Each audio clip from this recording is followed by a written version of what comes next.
L'ondulation de la radiodiffusion nationale est là pour objectif dans la vie de collecter, de traiter et de diffuser l'information pour ses auditeurs. Sa particularité, traiter l'information liée à l'environnement, et elle vient de recevoir le prix Michel Sidibé du meilleur journaliste environnement. Elle, c'est Cécile Goudou. Bonjour et bienvenue.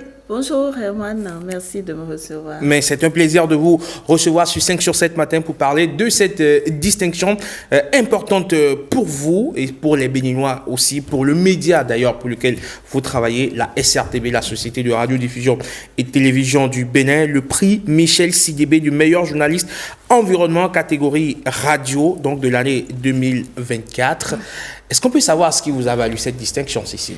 Alors, cette distinction, c'est une distinction annuelle que décerne le réseau des médias africains pour la promotion de la santé et de l'environnement. REMAPSEN, c'est un réseau qui réunit des journalistes de 40 pays africains, luxophones, francophones et anglophones. Et donc, on est spécialisé, c'est 2 spécialités qui dictent les activités de ce réseau, la santé et l'environnement, comme le dit l'intitulé du réseau. Et donc, chaque année, on identifie les meilleurs journalistes sur ces thématiques et par catégorie de médias. Les critères qui m'ont valu ce prix, tels que le jury et les responsables de l'organisation, de la remise de ces prix non définis, c'est d'abord la quantité de production que chaque journaliste fait au cours de l'année. Il fallait une production constante sur les questions environnementales. La deuxième condition, c'était la qualité des productions. Et dans le REMAPSEN, on priorise le fait d'aller vers les citoyens, d'aller vers ceux qui sont le plus éloignés des micros et des caméras, d'aller vers ces communautés qui ne sont pas souvent mises en valeur dans les questions environnementales, les laisser raconter elles-mêmes leurs histoires. Donc, il a fallu ça, donc beaucoup de reportages de terrain pour raconter des histoires environnementales dans votre pays. Donc, moi, je l'ai fait dans le contexte béninois. L'autre critère également, c'est la capacité du journaliste à pouvoir analyser, débattre sur les questions environnementales dans le contexte national et arriver à monter des démarches éditoriales sur les productions environnementales. Donc, de façon ramassée, ce sont ces 3 pôles de critères qui ont valu ce prix Michel Sidibé du meilleur journaliste environnement radio. Il faut dire que l'année dernière déjà, vous étiez sur le podium, vous avez fini 3e en 2023 et cette année 2024, vous... comme le disent les Anglais, vous upgrade et vous êtes maintenant en tête du classement. Première, qu'est-ce que cela représente pour vous? Pour moi, c'est le... Je ne vais pas appeler ça un couronnement. Je n'aime pas trop appeler les prix que je reçois un couronnement. Pour moi, je dis souvent, quand on me décerne un prix, c'est une injonction qu'on me fait en me disant, tu n'arrêtes pas, tu dois aller de l'avant. Mais ça a tout son sens parce que dans la position comme la mienne, c'est pas toujours aisé de vivre cette passion quand on la découvre, cette passion pour le vert, cette passion pour l'environnement, pour la nature, parce que je suis dans une position de secrétariat de rédaction à la radio nationale où ce sont des journées qui vont à pas de charge, ce sont des journées 100 à l'heure. Et donc, je l'ai dit tout à l'heure, dans les critères qui ont valu ce prix, c'est beaucoup plus aller vers les autres, aller sur le terrain. C'est pas évident quand vous êtes rédacteur en chef adjoint et que vous devez tout le temps sur place coordonner le journal, relire les papiers et tout. Et comme je le dis, c'est le prix du sacrifice. Et ce sacrifice, si je dis que c'est seulement mien, j'aurais été égoïste. Et c'est l'occasion pour moi de dire vraiment merci à mon supérieur hiérarchique direct, Serge Ayaka, dont je suis l'adjointe, qui, chaque fois où il y a cette possibilité de me laisser ouvrir la fenêtre ouverte pour aller sur le terrain et vivre cette passion que j'ai pour l'environnement, n'a jamais hésité. C'est ça qui m'a facilité cette présence constante dans la production sur l'environnement. Si c'était dans d'autres conditions, j'aurais beau aimer vouloir le faire, je n'aurais pas pu le faire. Donc j'ai eu cette facilité de le faire, c'est très important. L'autre chose, c'est un prix qui vient consacrer ce rendez-vous que j'ai voulu prendre avec les auditeurs de la Radio nationale du Bénin depuis 3 ans, où je me suis dit un matin, tous les matins quand ils vont allumer la radio, il faut qu'ils entendent quelque chose sur l'environnement avant d'aller au boulot. Ça n'a pas été aisé. Une chronique de 15 minutes en direct tous les matins à la radio à 7 heures, c'était pas évident. Depuis 3 ans, c'est un pari. Beaucoup de collègues, beaucoup de confrères m'ont dit tu vas t'estinter, tu finiras pas une saison. On est à la 3e saison. Je sais que c'est difficile, mais je me dis quand vous recevez de tels prix, c'est que ça vous donne raison que la voie était difficile, mais c'était pas la mauvaise voie que vous avez choisie. Et comme vous l'avez dit tout à l'heure, les critères, ou parmi les critères de sélection, il y a la quantité, le nombre de productions effectuées. On est sur combien de productions? À peu près une centaine? Pour l'année 2024, nous, on fait les saisons radiophoniques. Nos saisons, c'est de septembre à juillet. Donc, on a commencé la saison en septembre 2023. Et là, quand ils ont sorti les chiffres à Dakar, quand on devait me remettre le prix moi-même, je ne tenais pas la comptabilité, mais on est quand même à 136 numéros. 136 numéros. Pour l'année 2024 de production. C'est énorme. Sans compter les émissions hebdomadaires. Franchement, félicitations et beaucoup de courage, Cécile. Le Bénin, à ce rendez-vous, a doublement été primé. Bien sûr. Le Bénin a été doublement primé. En dehors du prix du meilleur journaliste radio-environnement, on a décerné le 3e prix de la meilleure coordination nationale du REMAPSEN. Comme je l'ai dit, le réseau est présent dans 40 pays et le Bénin est arrivé 3e meilleur pays pour l'année 2024 en termes de dynamisme, de l'animation des membres du réseau dans le pays, des activités que nous menons sur les thématiques de l'environnement et de la santé. Et ce prix a été décerné au coordonnateur national qui s'appelle Michel Tchopodo. C'est un jeune confrère à nous également, très dynamique et très engagé sur les questions de santé et d'environnement. Donc, c'était 2 prix qu'on a reçus pour le compte du Bénin à Dakar. Et comme je l'ai dit, pour ce prix de journalisme en radio, ce sont des confrères de 40 pays qui étaient en compétition et seul le Bénin a pu tirer son épingle du jeu dans la catégorie radio. Et forcément, c'est un peu un coup de pression pour vous, pour les éditions à venir. Comme je l'ai dit, c'est une injonction, c'est une demande à faire mieux. Chaque couronnement est un appel à plus d'efforts. Et on ne lâche pas l'affaire comme on le dit couramment.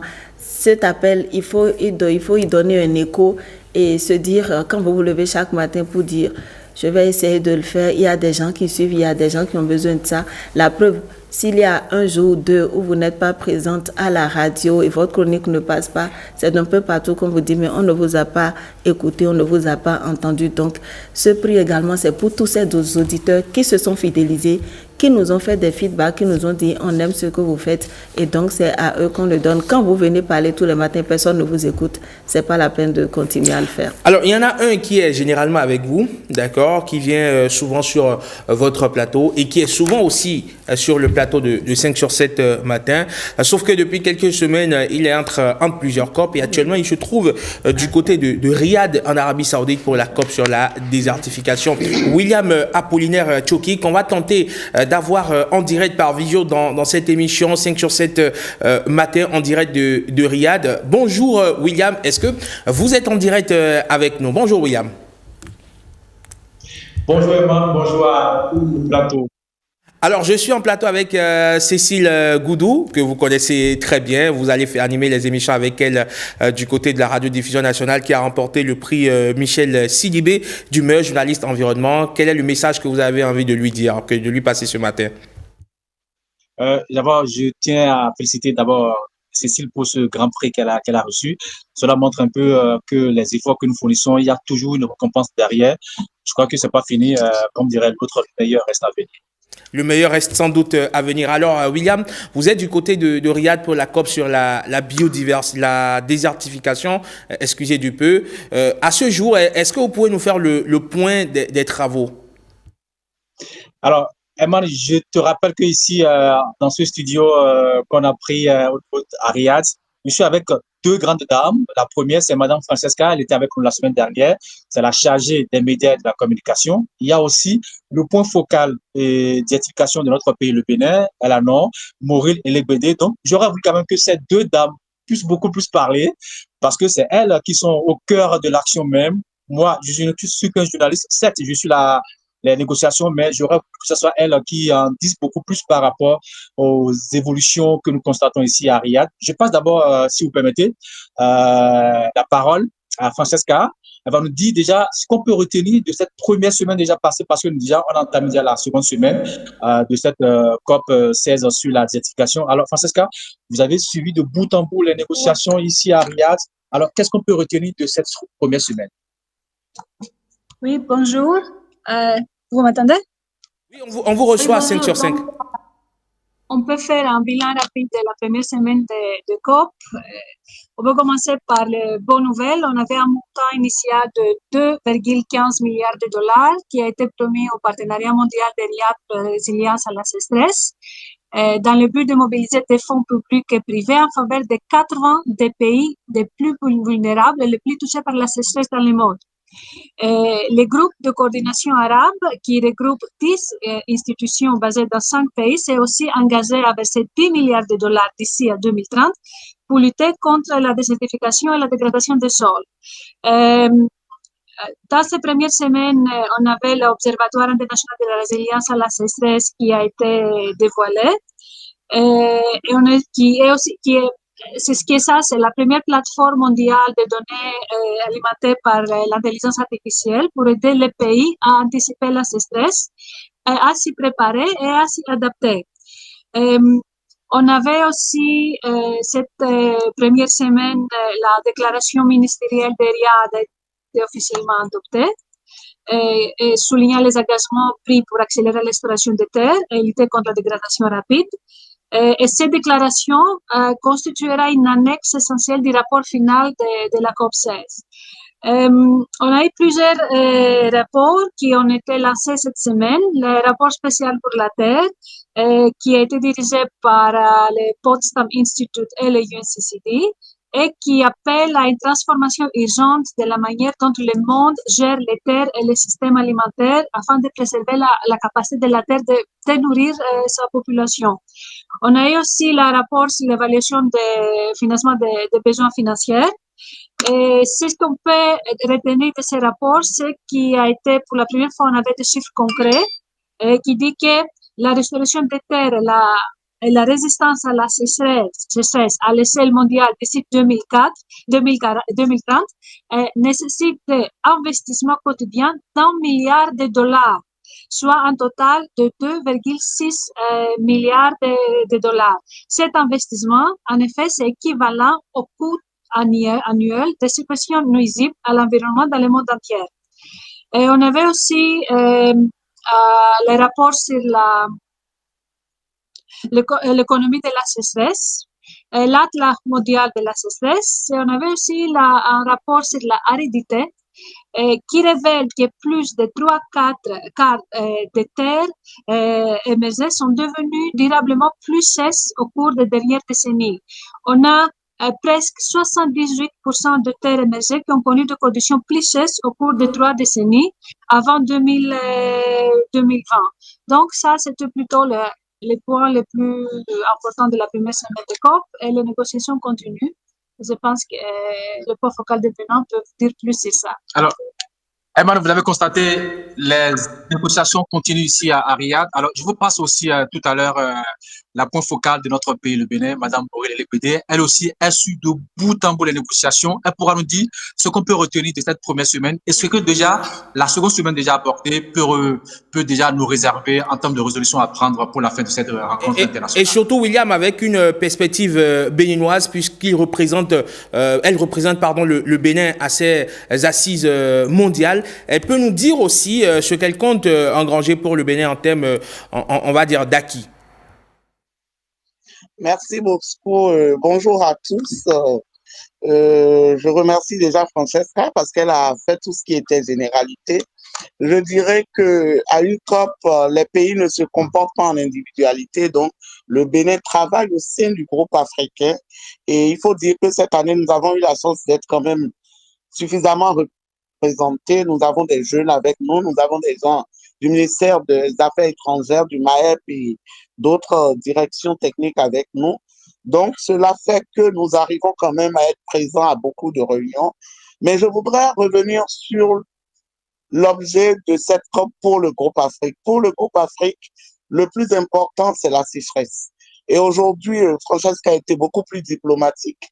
il faut dire qu'il y a beaucoup de blocages pour la région Afrique, parce que pour la région Afrique, depuis le CEMAE, la 10e session extraordinaire du CEMAE qui a eu lieu à Abidjan, c'est d'avoir un instrument juridiquement contraignant qui impose un certain nombre de choses au niveau international pour que les pays d'Afrique qui souffrent de ce problème puissent avoir les moyens de la résilience.